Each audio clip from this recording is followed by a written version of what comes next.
Hi everyone. This lesson, this is a homework help video. It might be a rather long one, so stick with it. Now we've got the scenario of an object falling freely. So the downwards force is gravitation, m times g, m is the mass of the body, but there is air resistance, and the resistive force, the drag force, is given by a constant k, which we don't know, times the speed of the object squared. So this is not a small object, it's a significant object. There are various different ways to model air resistance. This is just one of them. Now how do we approach this? Oh, the other thing I would suggest is that we make the simplifying assumption that at t equals 0, the velocity of the object equals 0. In other words, it is dropped, not thrown, as it is released. So we know from Newton's law that the sum of the forces acting on an object is the mass of the object multiplied by the acceleration. I'm going to take the somewhat non-conventional view that downwards is positive and upwards is negative, just because we're moving downwards. So the sum of the forces will be m times g minus k v squared equaling the mass, and for acceleration I'll write this as dv dt, the derivative of velocity with respect to time. So we have a differential equation here to solve. Now what I think we need to do is, well, let's just write this as dv dt equals, now what would I end up getting? I would have mg minus kv squared over m. So transferring or separating variables, I would have m over mg minus kv squared dv equals dt, and this is what we'll integrate. Now the integral of the left hand side is a bit more challenging, so we might have to stop there and we'll do an aside.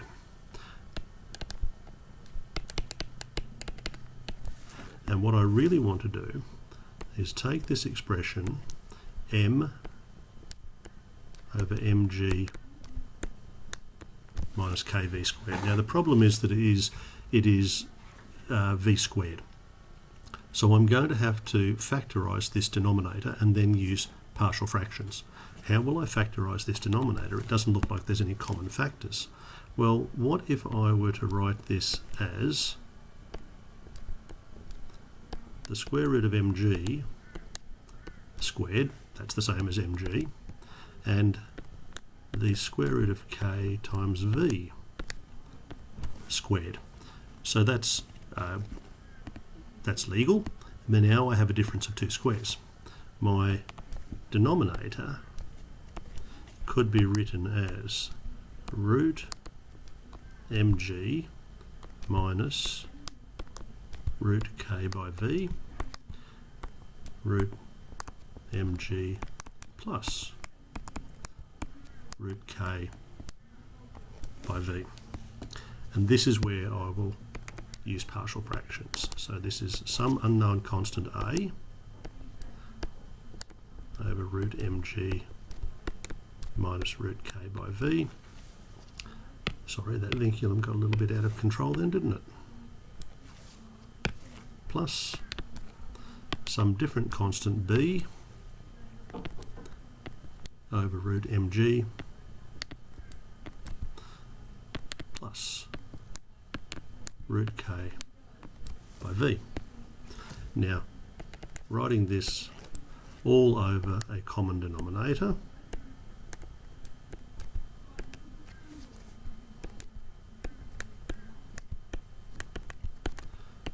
root mg minus root kv, I would have a outside root mg plus root kv plus b multiplied by root mg minus root kv. Expanding and collecting the terms with a's and b's together, so I'll have a times this, and I'll have b times root mg. So I could write this as a plus b times root mg. Now, likewise, I will have, where's a different colour pen? I will have a multiplied by this bit, and I'll have b multiplied by this bit. Now, both of those would have a common factor of root k times v, wouldn't they? So I would have, now a would be positive, b would be negative, and it is the common factor of root k by v, all over my denominator of root mg plus root kv root mg minus root kv. Now what am I comparing with? I'm comparing with up here where I had m, and it was, I could imagine this to be m plus 0 times velocity. So this is just a number, and all of this stuff are just numbers. The 0 coefficient in front of velocity would correspond to this part of the expression, the coefficient in front of velocity. This allows me to form two simultaneous equations. So I'll start with the green one, a minus b by root k. Now that equaled 0 from earlier. I'm pretty sure you could see therefore that a must equal b. We divide through by root k, a minus b equals nothing. So that's pretty good. On the other side of the story, we had a plus b by root mg, and what did that equal? That equaled m, didn't it? Remember, g and m are numbers. A and b are the unknowns here. So what are we going to do? Well, I might replace b with a from there, so that's really 2a, and this would be m over root, what if I separate out root m and root g? I'm thinking of m as root m by root m. That way it really cancels to be root m over root g. And when I divide through by 2, I would have root m over 2 root g. That's a, and of course b equaled a, so b and a really are both the same thing. Now that's just the aside to figure out the numerators on our partial fractions. So our partial fractions, we formed those here, and that's the bit that we're going to replace in the integral on the left hand side. So we're going to pick up where we were from equation 1. So from point 1 we had the integral of, well, I might as well just write out what we had so it's consistent, m over mg minus kv squared.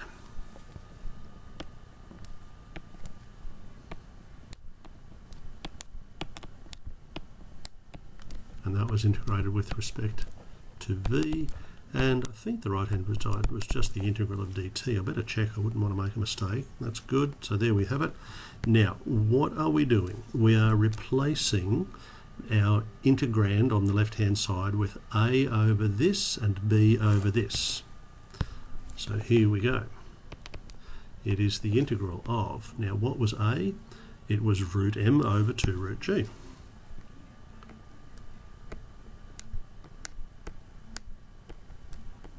Which are all just numbers. And what was the denominator? Root mg minus root kv.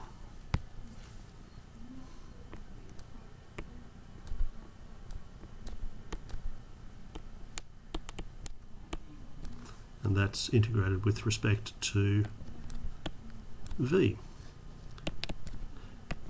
Now we also have to integrate the other partial fraction. It was actually, why don't I just write it all together rather than separating out the integrands? Let's just write it straight in here. So I've got root m over 2 root g, which remember a and b, there they are, a and b were the same, and the second part of our partial fraction here where I indicated root mg plus root k by v.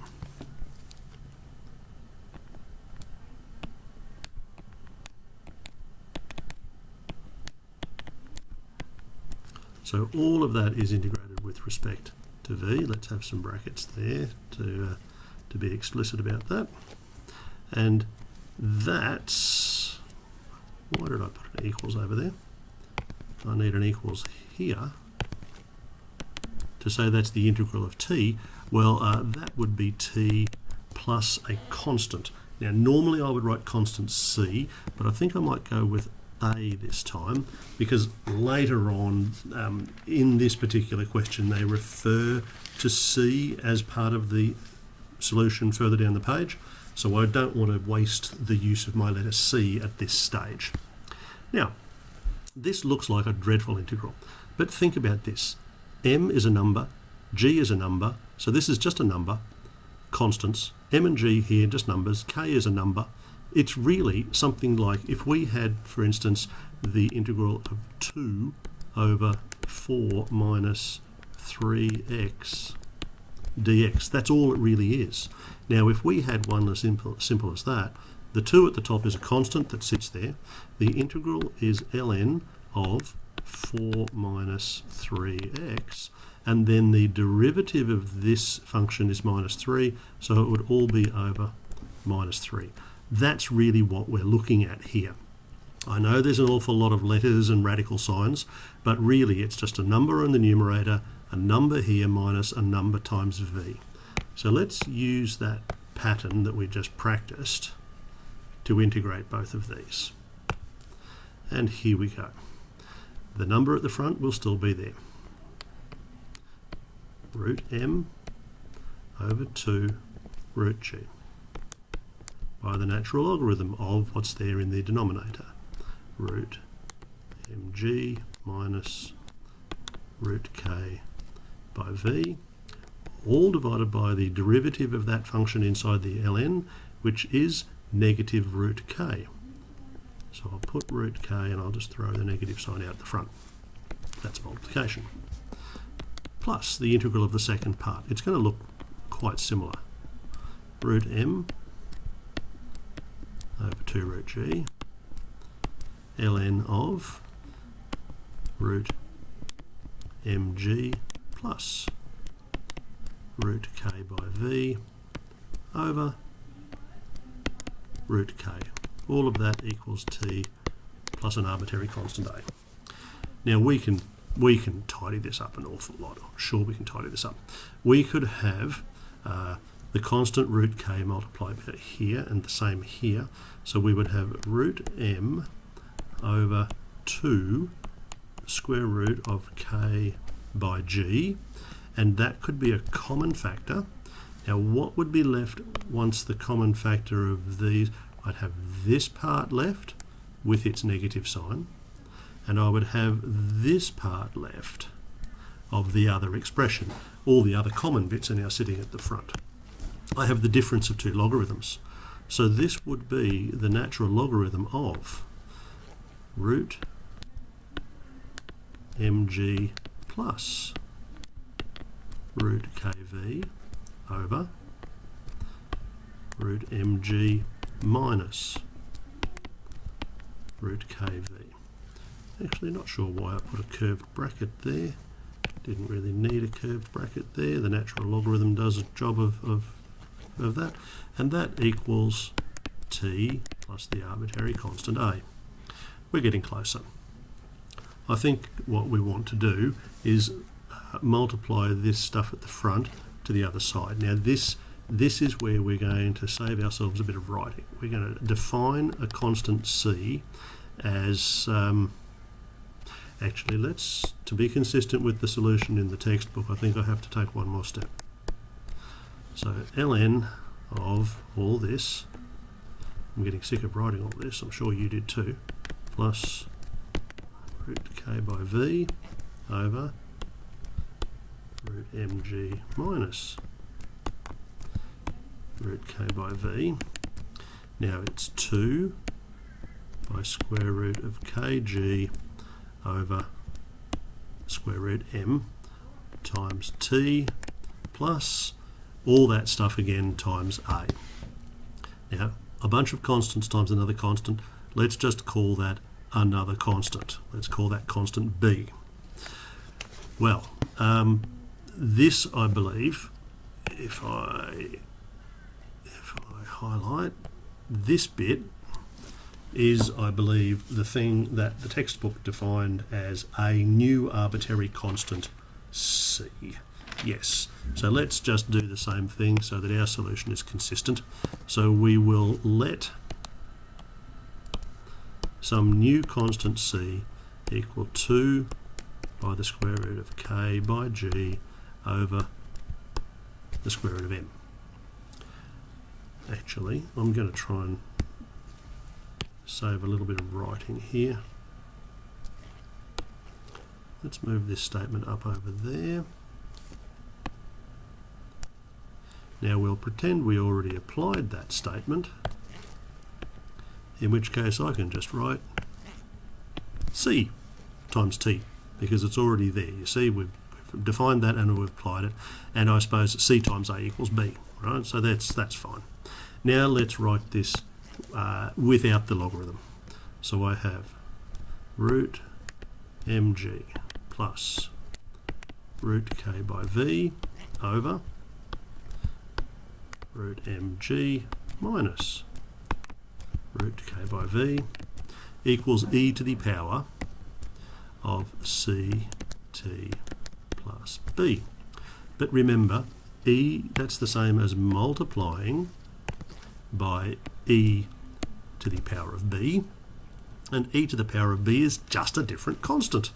So let's just call this constant, what are we up to? Constant d. That's appropriate, because here we go. Now I think this is high time we evaluated by using our initial conditions. The initial condition we said was that v0 equaled 0, a fair assumption if we drop the object from rest.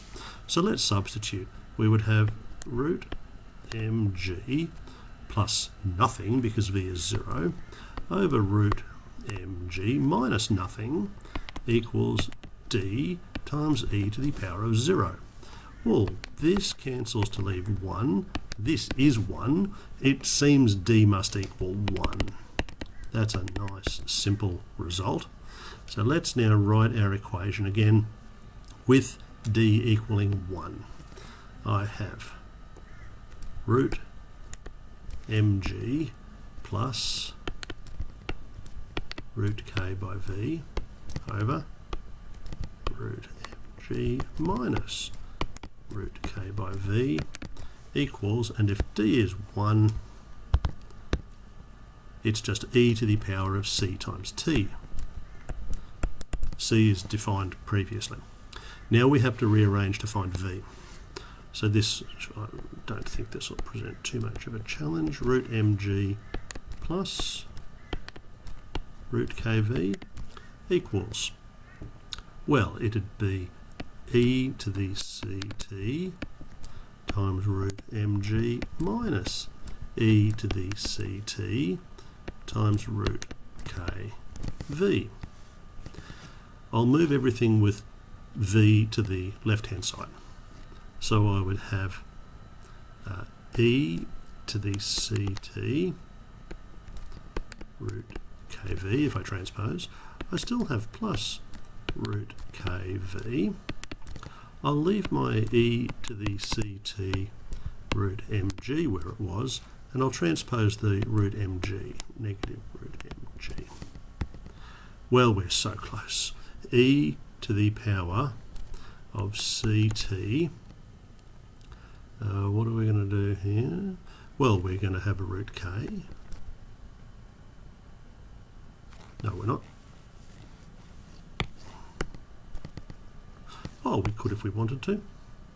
Let's do e to the power of ct plus 1 outside of root k by v, and this one would be e to the power of ct minus 1 outside of root mg. It's a bit symmetrical that way. We're so so close to being there. Now let's put the constants at the front. Root mg over root k. I had e to the ct minus 1, and I'm dividing by e to the ct plus 1. And there we have it. I suppose the only other simplification that I would possibly want to make would be to write all of those constants under the one radical sign. And don't forget, this we had to make a definition that c, our constant from above, oh, it's a fair way back, was 2 times root kg over root m. 2 times root kg over root m. So there's your solution to the differential equation. Well, if you've lasted this long, well done, and that was really a very hard question. So if you, and I wouldn't expect you to see anything like that on an exam, it'd take way too long. All right, thanks for watching.